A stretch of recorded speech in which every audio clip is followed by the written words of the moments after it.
Retired Ekurhuleni Deputy Chief of Police Revo Spies will continue his testimony at the Madlanga Commission this morning. And to tell us what to expect today, let's cross over to SABC News anchor Ayanda Nyathi and reporter Canny Maphanga, both of them at the Commission in Pretoria. Ayanda, good morning again.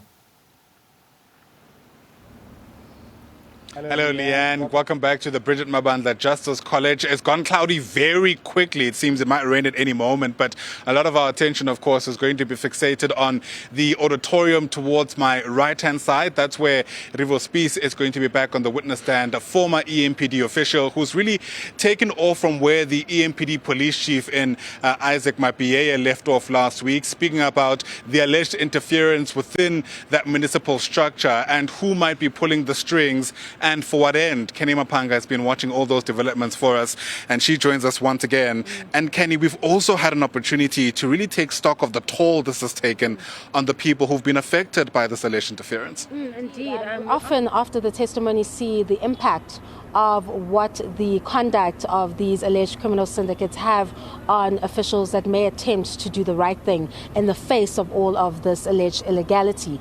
And we saw it with the now suspended Chief of Police, that is EMPD Police Chief, that is Ayanda Maphanga, who stated that he's been at home for at least over a year now since his suspension, which he says was allegedly cooked up on what he terms as bogus charges. He is facing currently a sexual harassment complaint against him, and he says that this was allegedly cooked up in response to his, dare to challenge Brigadier Mkhwanazi, who seemingly, from the evidence by Maphanga, we'll hear from Spies if that is the case as well for him as well, that he enjoyed support of various HODs of different departments in the Ekurhuleni city. And that when he attempted to, challenge through an internal probe, that is Brigadier Mkhwanazi, that internal probe was killed. He was told, instructed, I think those were the exact words in the testimony, he was instructed to not continue with the internal probe against Mkhwanazi. And then we know again when he allegedly tried to proceed or persist with the IPID probe, which is the probe that the police watchdog was supposed to undertake against Mkhwanazi, that is when the alleged death threat followed. So you have a situation where the police chief is no longer at the office because he's on suspension.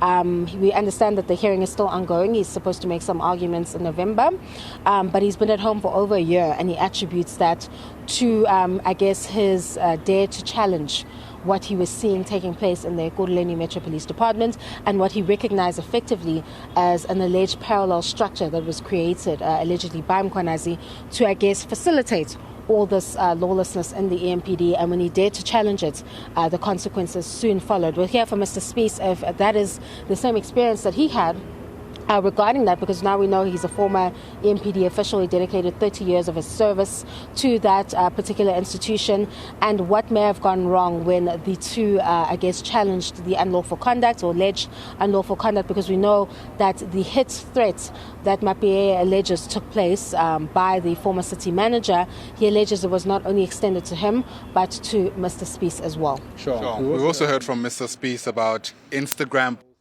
That helped point him in a certain direction when they tried to get to the bottom of the nature of this interference. That's where they were able to pin down these blue lights being attached to Vusimuzi Matlala's motorcade. It was actually the Instagram post that seemed to be the genesis of when this probe started. Had those posts not been posted on Instagram, we may not even have been here with respect to Vusimuzi Cat Matlala, because the clues that they got about the blue lights were through his wife's Instagram stories, where she was happily posting the blue lights and the sirens and her being transported by the very best, given the very best VIP treatment as Mama Cat.